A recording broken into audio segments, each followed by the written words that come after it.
uThixo ndayibekile uthi lixesha lokutyhilwa kwabantwana bedinga. Awukacumbese ethi manje ingabe ngowedinga na.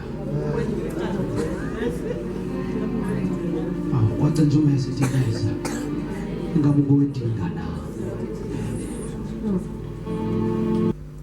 Sithe uma siqala kwiveke phelile saya kwincwadi yeGenesis uThixo ethetha noAbraham emva kwamazwi awawiswa nguSara wathi ndicela lo mntwana nonina bafuduka apha ekhaya. Uthi uSara kumyeni wakhe ndicela lo mntwana lo benthe ngena kwisicako kuzabe khona ndicela yena nonini to pack and go. Uyangenelela uThixo uthi mve Abraham umfazi wakho. Haleluya. Ngoba lento ayithethayo yeyecebo lawo. Uthi kodwa sumhambisa yedwa mnika izipho. Haleluya. Ukuze ahlukane asuke ecaleni kowedinga. Hayi bantwana abancane. Haleluya. Msuse kodwa angahambi nje ahambe nezipho ukwenzela noba asuke ecaleni kowedinga. Babini abantu abasebandleni ngokwesizalo sika Abraham babini onyana omnye unikwe izipho uyadudulwa omnye unikwe ikhama ngoba yena ngowecebo likaThixo yena ngowesethembiso yena ngumntwana wedinga. Awuthi mezo sekhona endlini awuthi mezo sekhona endlini ithi lento kahle kahle izipho ayizozonyana ngobonyana konke okukokayise kokwa ngoko izipho zezantoni zezezicala. Uma siya kwincwadi yamaRoma I believe it's chapter 11 verse 29 foot read mother sisayezwini Romans 11 verse 29 kuba azinabuyambo izibabalo ezi nobizo olulukaThixo. Mamelani bangcwele ezi zinto zimbini are two levels. These two, they are about gifts. Gifts and the calling of God are without repentance. Are you here, church? Are you here? When it talks about izipho, it is the first level. Equalisibandla. Abantu abaninzi baza bebizwa ngoba sibathembisa ngezipho. Yiza kuThixo uzawufumana le. Yiza kuThixo uzawuphila. Yiza kuThixo uzawuphangela. Yiza kuThixo uzawufumana umtshado. Sibabiza abantu ngezipho, which is the first level. It's a second. The second level, that is without repentance, is the calling of God. When it's talking about the calling, it's talking about the office. Somebody is the office. It's the office. When we talk about the fivefold, we are talking about an office. Somebody on fire, go to amen. When we talk about the fivefold, we are talking about the office. Abanye babisiwa bebe ngabapostle.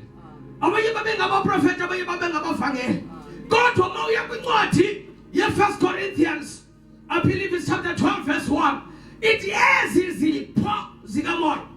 It means these are still what? They are still gifts. Oh, somebody akanivanga. Somebody akanivanga. Uthi kuAbraham, give this son yakahagara izipho ahambe. Because he's a servant. It would just the child of the bondwoman akakwazi ukuhlala endaweni nomntwana wedinga. Oh moyingcwele basekhona abantu endlini ibandla lenzwa zinhlobo ezimbini zabantu onyana bakaThixo nezicaka zikaThixo. abagcwele lapha ngabantu abazela izipho yaye belangazelela izipho. Eyesibili into elangazelelwayo ebandleni yi-office of the fivefold. Wonke umuntu ufuna uba ngumfundisi, wonke umuntu ufuna uba ngumpostile. That's why naphandle beqhutha bakhutha nge-titles, bakhutha ngezipho, ngoba ikakade ezi zinto zizipho, ngoba izipho zinto zobangisana. Everybody wants to be great. Usatan uyalilwa ibandla ugcine kwezi levels ezimbili. I-level yesipho sento esiphathekayo ne-level yesipho se-office. Abanye babizwa to be teachers, but they don't want to be teachers. They want to be apostles, because everyone wants to be. Mama, these two, you will never find humility.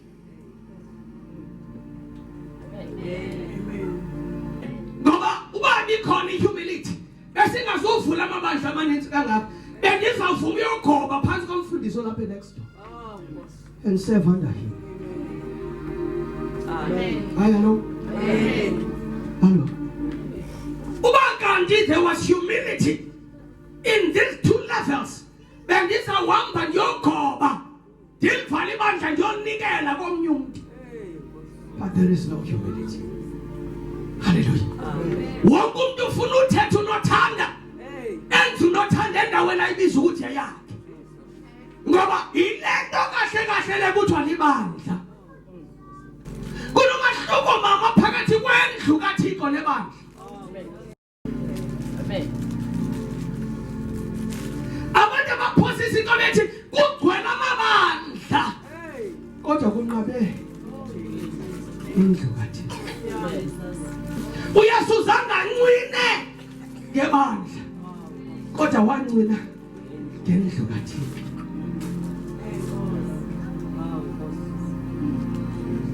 Ibandla angeke wahlule phakathi kwesicaka nonyanga. Kuyafanana nje. Kuyafanana. Onyana bazinciphisile, bazibeka kwi-level yezicaka. Izicaka zaziphakamisa, zazibeka kwi-level yonyanga. You can't see the difference.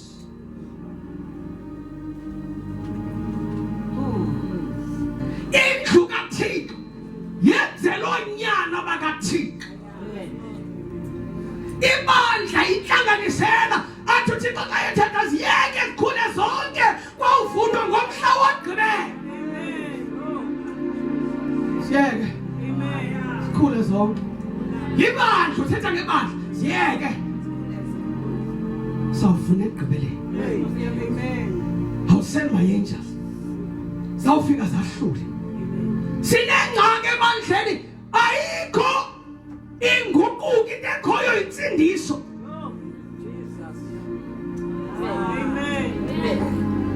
Ukwamkela uYesu. Ukwamkela uYesu awuthetha inguquko. Uyakwazi ukwamkela uYesu kodwa ubungaguqukanga wena. Amen. Ewuguqa ebandleni icawe necawe uyakhonza kodwa ingxaka uguquka. Ngoba inguquko yiyonyana, insindiso yebandla.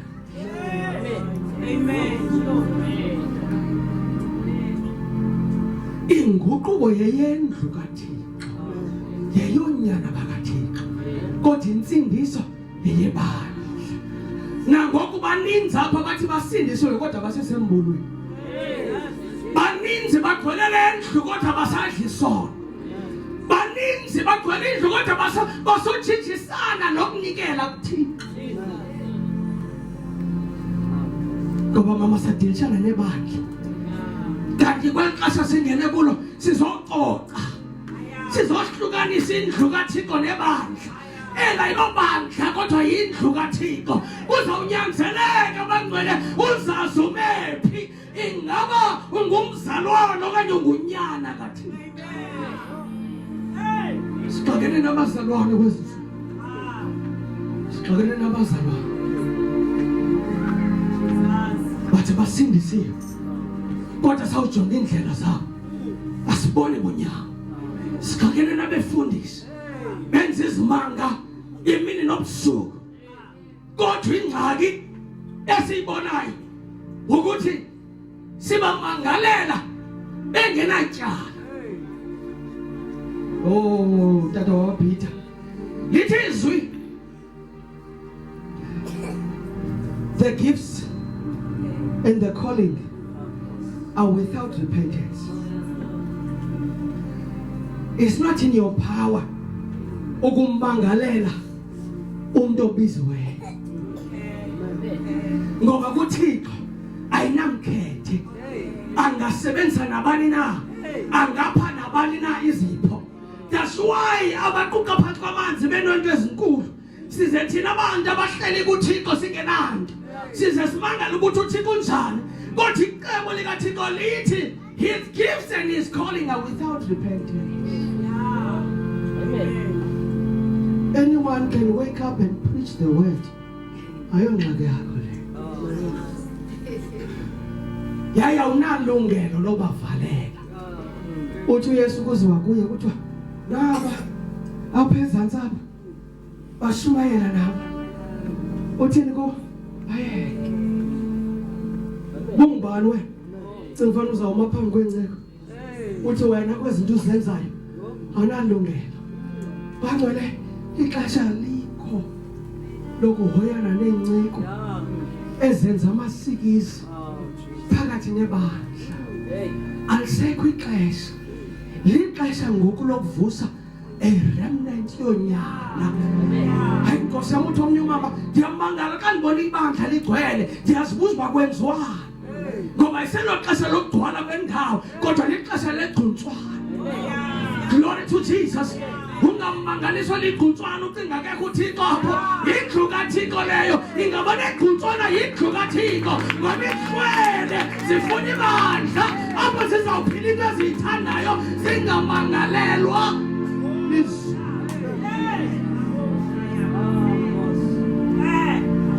Ithi maso seko ngophi wena? Ithi maso ngophi wena?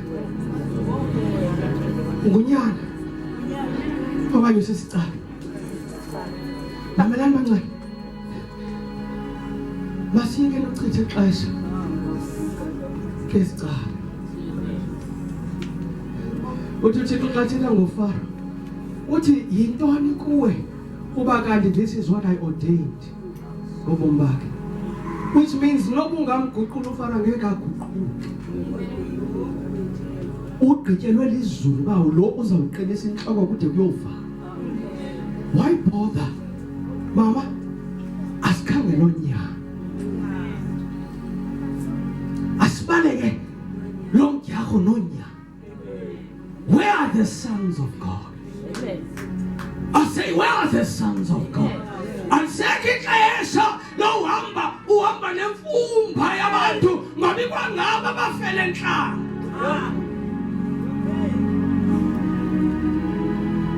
November ibandla lafela enhlanga. uThixo wafuduka wawela nendlu kaThixo. That's why xa biza uSirayeli athi le yindlu kaThixo ngabantwana bakaThixo ngoba wahlukanisa ibandla nendlu kaThixo.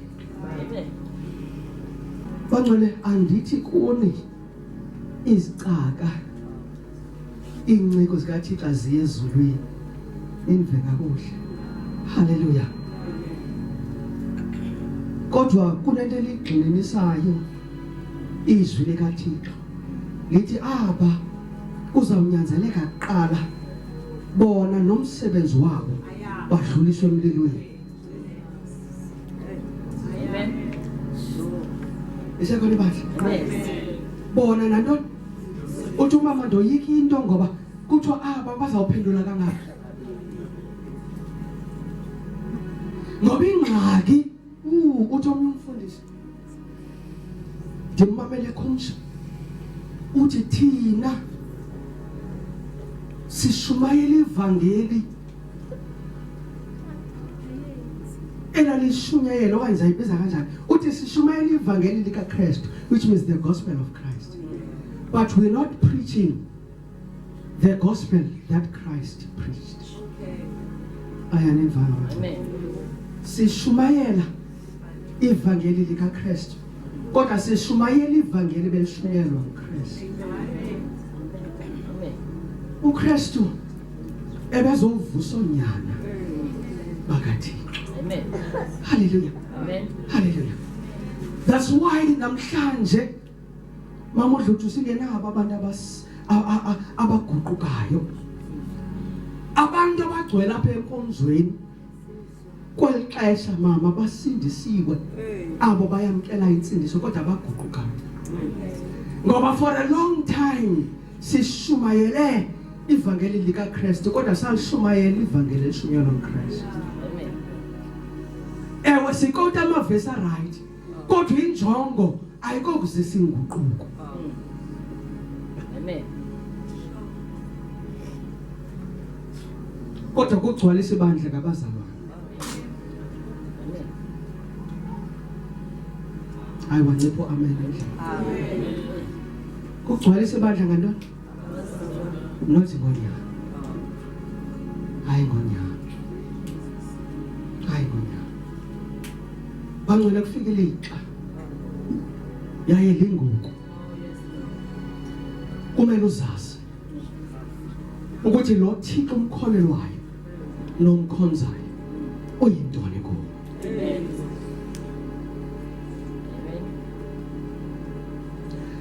Whenever Jesus spoke since years ago, he always said, my Father. Amen. Kahle abantu bezipho ngabo ababethelelwe esengqondweni. It was the fivefold. Amen. Amen. Namhlanje they are still doing the same. It was the fivefold eyahlangana yathi lo akakwazi ukuthi ungunyana kaThixo. Nangoku i-fivefold isamangalela onyana bakaThixo. Oh Nkosi. Amen. Awisabe khona umuntu onivayo. Nangoku intshumayelo ye-fivefold nemfundiso ayonjongo yayo ukuvusa onyana. Kodwa ukuvusa abazalwane abazawugcwalisa ibandla kuze kuthiwa uGqomosi unebandla elikhulu, ukuze banikele ukuze impilo kaGqomosi ingahleleleki. Amen. Umbuzo bangaphi abazalingena ezweni? Ndiyabona kositulo empty kodwa umbuzo bangaphi? Hey Jesus. Abendlu kathi.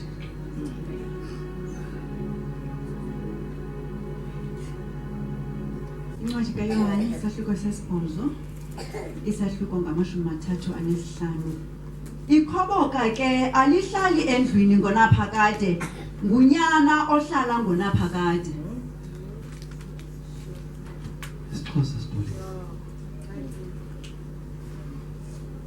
Abangcwele isixhosa story. Ungazibiza inceko ephethe ezinye inceko kodwa umbuzo ngabe nguye nonyana.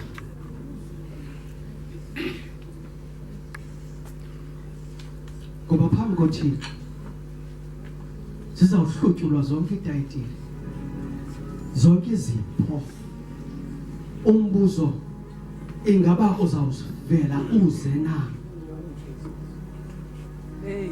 Ebangcwele ezulwini azikho itayitile. There's no apostle, there's no bishop. Ezulwini akho zipho, akho mtshato, akho mpiliso. Ezulwini akho gifts, but there's a giver. Yes. Amen. And when you are in the giver, you don't need a gift.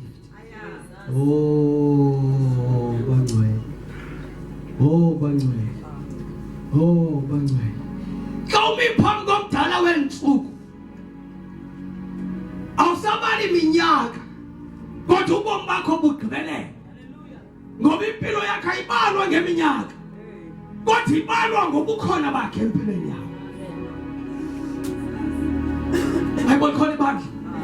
Ikhona ibandla xa uphinde uyifunde le verse manje sizoyezwini. Ikhoboka ke alihlali endlwini ngonaphakade, ngunyana ohlala ngonaphakade. Ebangcwele indlu kaThixo ayenzelwanga sicaka inciko, kodwa yenzelwe onyana bakaThixo. Amen. Izulu ayilele inciko. Yo, ndingabethwa kwezinye indawo. Ebangcwele izulu ayilele inciko. Hey, Nkosi yami. Izulu lelonyana bakaThixo. Amen.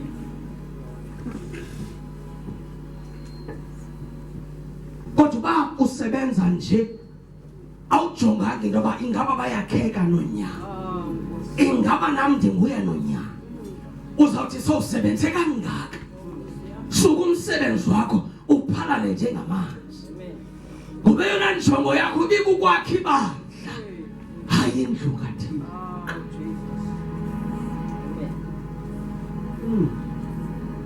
Babina befundisi bandive.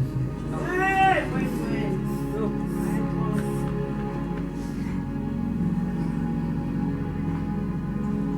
Babina befundisi bandive. Oh, Jesus. Bangcwele impilo abantu abaninzi abayiphilayo does not qualify Hey, Nkosi. for sonship. Jesus. Yaye uThixo uthi subanaka, Hey. sufuna ubadudula ziyeke zombili sihlume. Oh, Jesus. Abanye abantu apha ebandleni bazixelela into yoba umama bene bakazazi indaba zabo. From the ushers to the worship team to the congregation to the intercessors to the leaders, umuntu uzixelele kule ndawo ohleli kuyo, utata utheni nomama batheni abazazi indaba zabo. Nje umuntu esekhaya sosiqhatha, Hey. sosiqhatha, sosiqhatha. Yena nto siyifunayo kokuhlazisa, kodwa sifuna inguquko. Hey. Sinyamezele ngoba silindele inguquko. Ngoba isenokwenzeka uba into zakho nje ingade ziyaphumelela ufihlwe ile nkazimolo yalapha. Uma singakuhlasela sikuchaze ubuwena, ingenzeka uphuma kwakho ngalamnyango yokutshabalala. Hey, Jesus. Ivangela ilo vangeli lokuhlazisa nokubheca, kodwa lelozisa inguquko ukuze kuvuke onyana. Amen. But noma kwenzeni kodwa likhona ixesha elifikayo. Lafika nakuYesu sihambe kakhulu noPeter. Aka address uPeter kodwa wa address umoya wakuPeter. Wathi emva kwami wona sisathana. Amen. That day will come when singazo address wena kodwa saw address umoya okuwo. Behind me Satan. Ngoba injongo yakhe engeke ukuchabalalisa uPeter kodwa kukuzuza unyana. Lize lithenye ivangeli lithetha noPeter uzuthi wawuguquka omeleza abantu akwena. Ngoba yena into ayifuna nguYesu inguquko. uYesu ebexakile ngapha uyaphilisa, beqala ukuthi ngumphilisi ngapha uyavangela bezinyambalala yabantu bathi belambe bemamela izwi bathi ngumvangeli, ngapha uyaprofeta. Haleluya. Ngapha umile njengompostili, ngapha uyafundisa, baxakelele into. Haleluya, ukuthi bambizeni. Glory to Jesus. Because awukwazi umfaka eboxini unyana kathi awukwazi, awukwazi.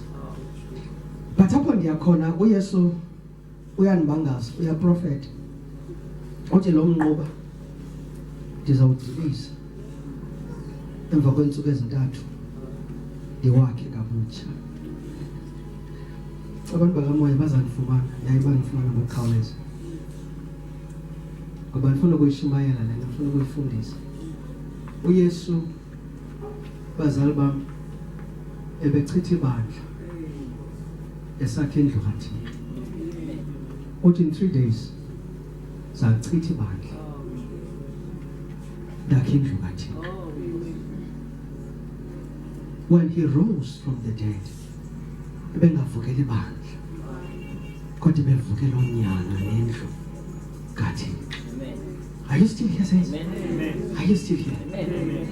Ndifuna ingqondo yenu ivuleke ithi lento benkade niyithethe iminyaka nicinga fanele right umoya engcwele nifundise kabutsha ndisaye ebandleni. No wonder uyunuka isono because uye ebandleni ngoba babusiye endlini kaThixo buzawumisa ingqondo. Amen. Amen. Abendlu bangcwele ithi aba ngonyana yaye banembewu kaThixo xa benembewu abawi ndichilo kwicawe phelile. Amen. It's not an excuse ukuwa and say kaloku ndizawuthini ndingumuntu Amen. ungunyana kaThixo. Ndithe xa ngiqala unyaka ndathi yophosta ndathi xa umile imani ujonga ubuso bakhe. Amen. Into ekuyisayo kubheka sokubuya. Into ekuyisayo into ba awukami nje ujongane nayo. Amen. And because of that you will keep on falling. Onyana abawo. It's a mess. Usiwa nje. Angonyana. Ngumada wa. Ubhizi wena. Ubhizi uyaphithizela nje endlini kaThixo uyangena uyaphuma kodwa awuhlali ezinyaweni. Umamele lizwi. Amen. Uzulamkele. Ulivumele lizise inguquko. Amen. Bangcwelinye into eyenza unyana inguquko. Ungasimisela ngokuguquka.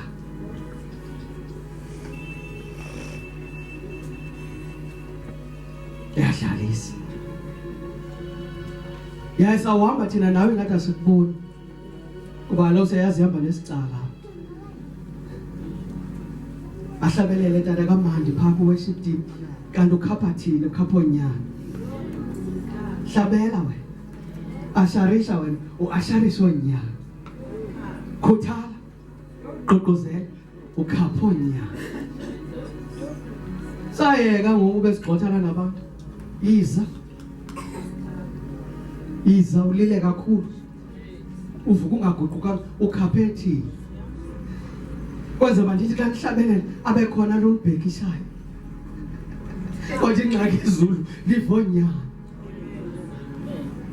Hayi sayeka manje ngoku.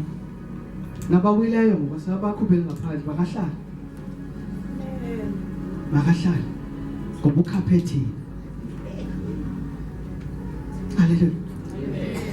Hallelujah. Isekhona ibandla. Isekhona ibandla. Uma uYesu wakwazi ukuhlala noJudas ewile ngubani wena? Jabava abayi bazenza clever kodwa aqhumuza. Uma uYesu wakwazi ukuhlala noJudas ngubani wena? Ewile uJudas. Angabe nanhlolo uYesu aqhekeze sonke naye. Ewile uJudas. Seyithathile imali yokuba uYesu makabulawe. Isepokothweni. Kodwa uYesu wahlala naye. Are you better than Christ? Xa uzothi utata uBhomosela bangahlali nezoni. Am I better than Christ? Hallelujah. Umnqweno wenhliziyo yakho inaba kude kufikelele ixesha lenguquko. Kodwa ixesha lenguquko ayo process man. Hayi.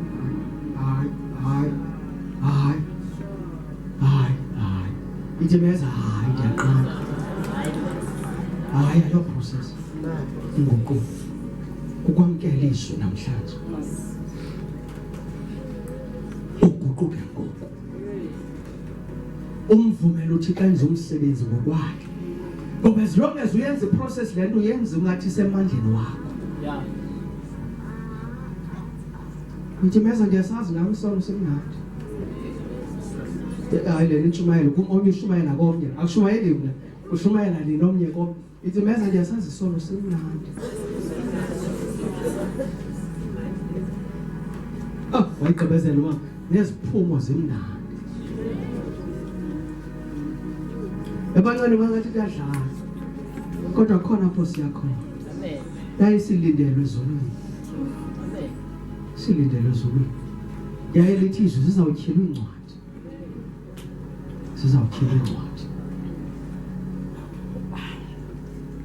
sizawumisa ngesimisa ngayo kodwa izulu lizawutyhila ezincwadi Amen.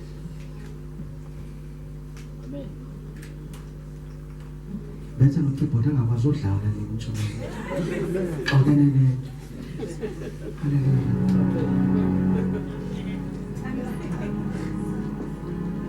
othi uMartha kule vesi lizovala inkonzo uthi Yesu awukhathali na noma mina ndibhizi kangaka azaququzeli ndiyahlabelela ndiyashumayela ndiyaweshipa ndiya-asharisha akhona engayenziyo kodwa jonga Maria uhleli yena uzolile read the last verse mother sizovala inkonzo uthini Yesu waphendula waphendula ke uYesu wathi kuye Marta Marta uxhaliswa uphithizeliswa zizinto ezininzi inye yona into efunekayo uMaria ke unyule eso sabelo silungileyo singayikususwa kuye yabancane namhlanje sendivala le service because I feel ndiyithethile lo Thixo ufuna ndithe ingabuze nyulela ntoni namhlanje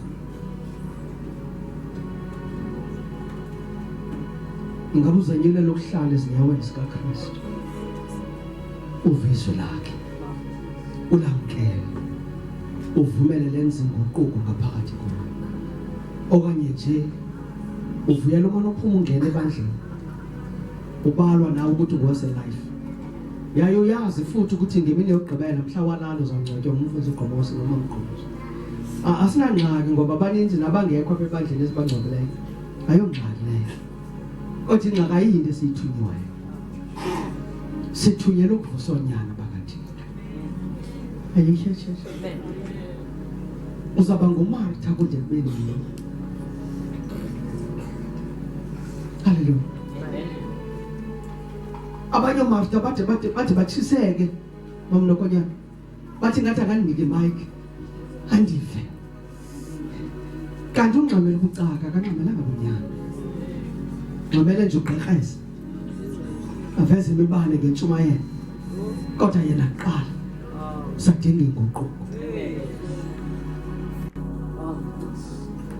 hayi ndiyabava bayehlabelela babanje banganika mna hayi ndiyamva baniyathandaza bathi ba zonke ezi zinto nixakeke zizo banje nomfundisi welibandla zonke izinto zezicaka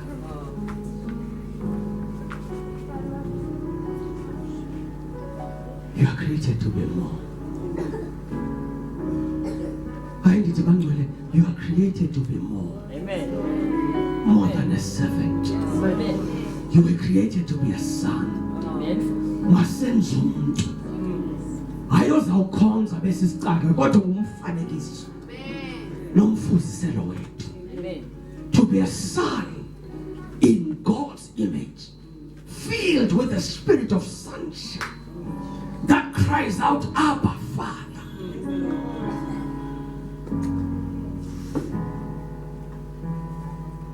are you here says Amen. kwatomeza nje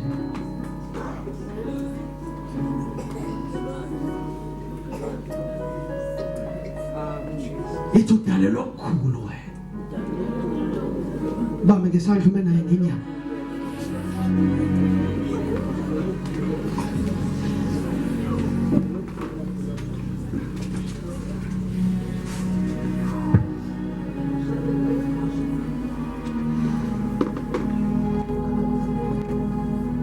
day our lives are stripped of the titles and the gifts, will a Son of God be found in you?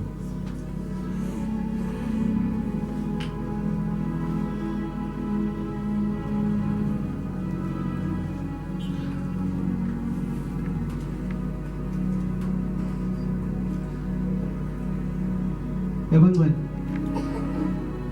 ngawamkela ubunyana ngoku kungekabi naseziphathekayo. Ngoba lithi ivangeli malishumayela ngomuntu into ezininzi eziphathekayo limfanise nerhali ingene nalithi. Indlela emxinwa ngayo indlela yokungena. Khawamkele inguquko. Ngoku into eziphathekayo singekagcwali esandleni sakho. Hallelujah. Hayi ungamela khala. Mama. Le ntshumayelo le eshumayela kuYesu. Akonenye akenale ndaba ukuthi uYesu washumayela babetakataka beqhwaba izandla besiwa phansi. Not even one.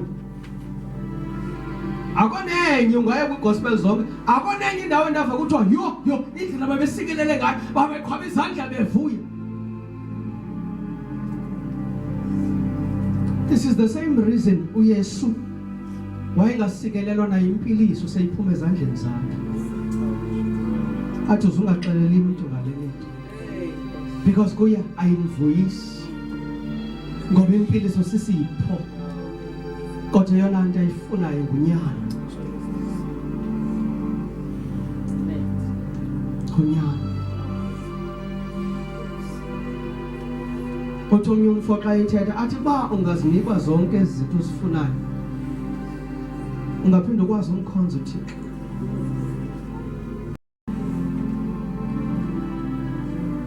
Bangcwele uThixo uMthixo wamanyana. Athi uThixo xa ethetha kum athi le nto uyibonayo inguwe ayikabi yeyamanyana. Mna ndingowamanyana ukudlula le nto uyibonayo wena esibili. Ngoba nezwi liyayingqina lithi asazi ukuthi xa evela soba yintoni. Ungakhalela umqolo ogobileyo wena. Kodwa unqo wakhe asimazi. Oba yintoni. Mhlawumbe umfutshane ukhalela ubufutshane. Kodwa ubude bakho kwavela unqo wakhe asibazi. Glory to Jesus. Amen. Are you here, saints? Amen. Are you here? Amen. Namhlanje ndizohlaba ikhwelo. Ngoba lixesha lokukhilwa konyana bakaThixo. Ndingonela ukubona abantu abathi Nkosi ndaliva izwi lakho elithetha nonyana. Ngoba wongathethi nezicaka elithi gqibelelani ngoba nami ndigqibelele. Elithi yibani ngcwele ngoba nami ndingcwele. He was not talking to the servants. He was talking to the sons. Bangcwele umthandazo wenkosi uba wethu wasemazulwini ayingomthandazo webandla kodwa ngowendlu kaKristu. Ngoma kumthandazo wonyana. Yaye into abangela uThixo okanye uYesu xa etyhila lo mthandazo enze aquke athi bawo wethu. It is because lo muntu uthandazayo akathandazeli nje yena. Yaye akathandazeli ibandla umoya ingcwele kodwa uthandazela isizukulwana somnombo wakhe. Uba wathi wasemazulwini owenziwa ngokhokho bethu omakhulu singene ngawo kuThixo. Amen. Ngoba when they prayed besithi bawo wethu, uwethu included me. Ngingekazalwa. Kodwa ndabanjwa nguba wethu wasemazulwini ndaze ndangena sendibhathule kodwa ngangena evangelini. So it's a generational prayer. Yeah, it is a prayer of sonship. Are you here? Are you here, bangcwele? Glory to Jesus. Namhlanje kule service ezole kamnandi kangaka.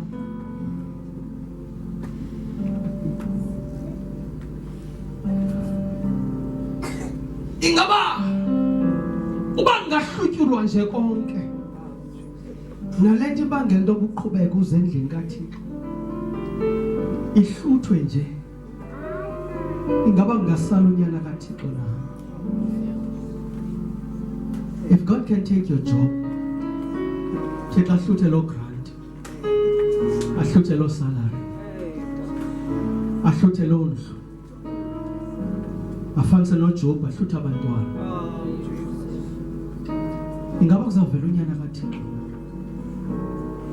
okanye kuzavela ubuwena?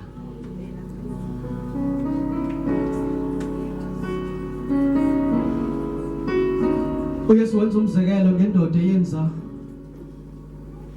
itheko lomtshado. Ukhupha izicaka uthi hambani nobabiza bonke. Kodwa sithe isicaka xa sifika kubo bonke lafika bexakekile. Ngoba ibingamadoda amakhulu anento zawo. Akwabikho nanye ephumelelayo. Ngaba la ufika ixesha loba sibizwe safumaneka na Malife amahle. Abanye bethu babizelwe ukuthi babe indumasi ngogqerheza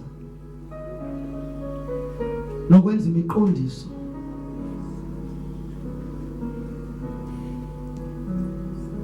Kodwa olona langazelelo lwethu apha life in God ukuthi kuvuka onyana bakathi abazawuthi bekhona ekuhlaleni ithi inkazimulo ephezulu kwabo zithi ziphatha amandla zobumnyama zithi asikwazi ukwenza unothanda kulandawo, asikwazi ukwenza unothanda edayisi ngoba ingxaki phakathi nedayisi kunonyana kathi.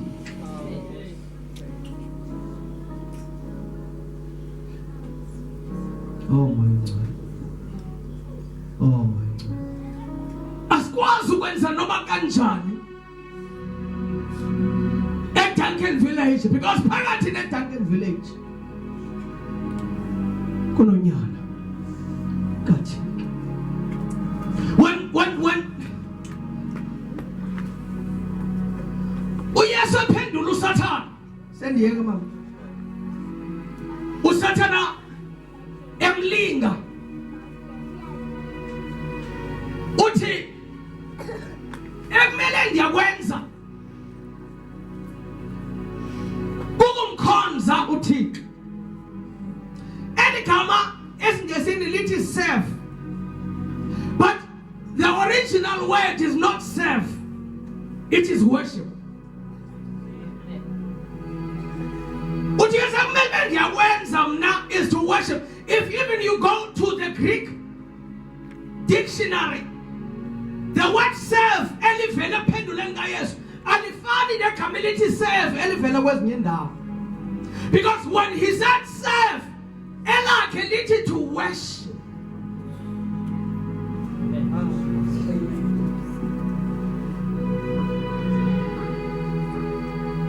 Last week when I spoke, ndithi kuni intambiso eyokukhonza kodwa inkazimulo eyonyana.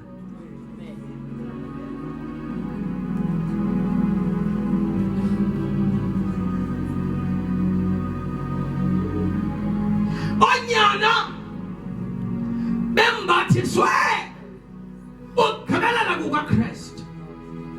Ndithi kanti icacisa ndiyilanda kwelinye ivesi lithi bali abanye banikwe a 30-fold, abanye 60-fold, abanye 100-fold.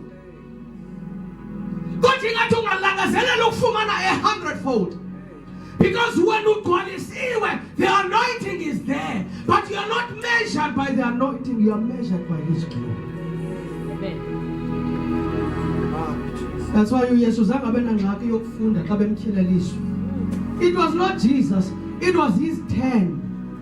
It was not by choice for Jesus to open, but He opened because it was His turn to read. The Holy Spirit has anointed me to heal the brokenhearted. Wathi xa eyivala wathi eli lizwi namhlanje lizalisekile emsweni. But that was not how He measured Himself. He measured Himself ngelizwi laphuma kuThixo lithi lo oyindanda Hey. endikholisileyo nguye. Your life of salvation is not measured by the anointing or by how you serve, Martha, but it is measured njengoMary uhlala kangakanani ezinyaweni and receive. Hey, Nkosi. Jesus. Uzoguquke Hey. ukwenzela uThixo athi xa ethetha ngawe athi lo kunyana wam endikholisileyo nguye. Ndiyayithanda laa ndawo ithetha ngomama wekhoboka. Ithi thina ke ngoko, oh Nkosi yam, asingonyana of the bondwoman, but we are sons of the free. Ibuyele kulaa verse liso endithi uYesu wathi kuPeter, nyana nanku nyoko, nyoko nanku nyana. It was not about them, but it was about us, because we are sons of the free, as sons of God. Umile kule ndawo kuyo umbuzo, how sure are you ukuthi ungunyana kaThixo?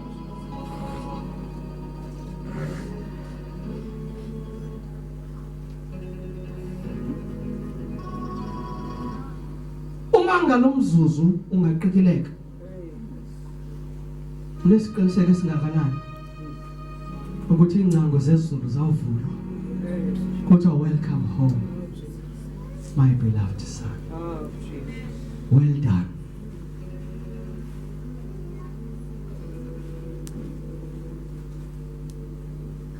How many? Mama Evangeli, I think that's my last statement. Ivangeli lingahambi kakhulu nje kwensuku zokugqibela. Kungoba sifuna ukulishumayela, Hey. kodwa sifuna ukubalika.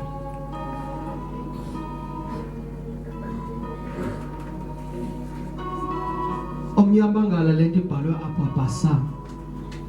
Basa means I am the message. I am good news. When I arrive, the message has arrived. The good news have arrived. The reason abantu abaninzi bengasindiswa sifuna ukubashumayela, Hey. kodwa sifuna uba ngumyalezo.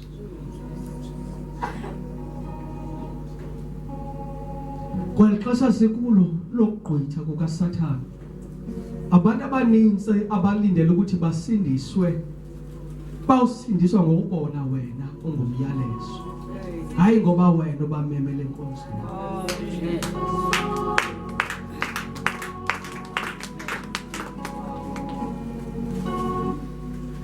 Are you ready to be a message?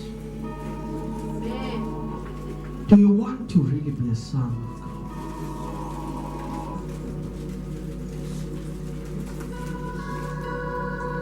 Yabona into lokonyana uba ndingasweleka ngoku ndiqikeleke, Hey. lena into ndigqiba ishumayela angeke ndifune buya, because ndishumayele yena nto bendiyithunyile. Uzovuswa unyana phakathi.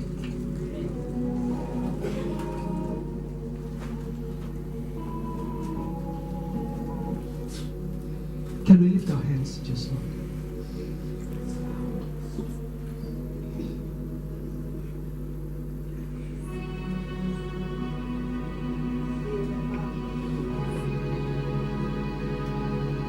Ezophakamisa izandla ngicela uthi inkosi yehlisa inkonzo yenguquko nenhlangululo.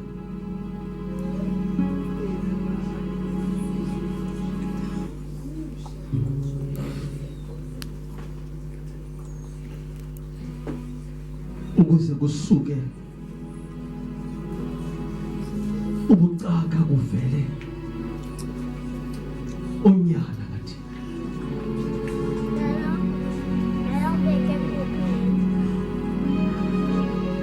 Lift hands, lift hands. The Holy Spirit is here.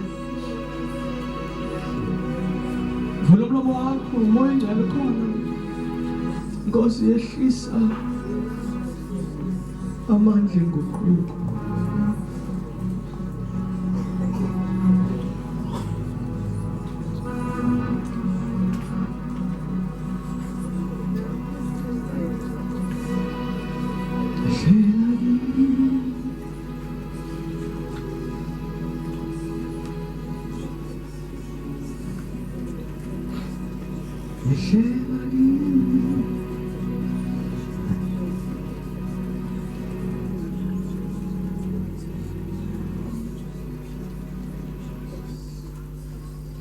Umlomo uvulekile. Likhona ilifu lenhlambuluko lenguquko likhona kule ndawo. Ngiyaliva.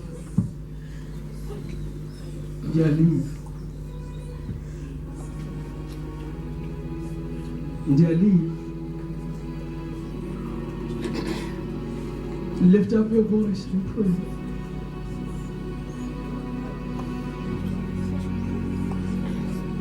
Osamandla ngoquko ngiyawamkela. Amandla ngoquko ngiyawamkela.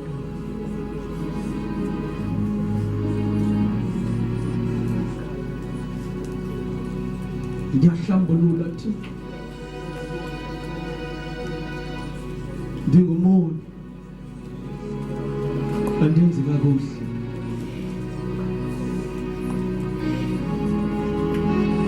Ngiyaqhwalela endleleni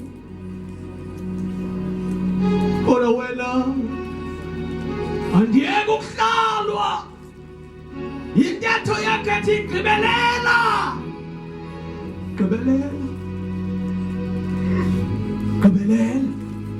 ngoba nam ndigqibelela. Be perfect for I am perfect.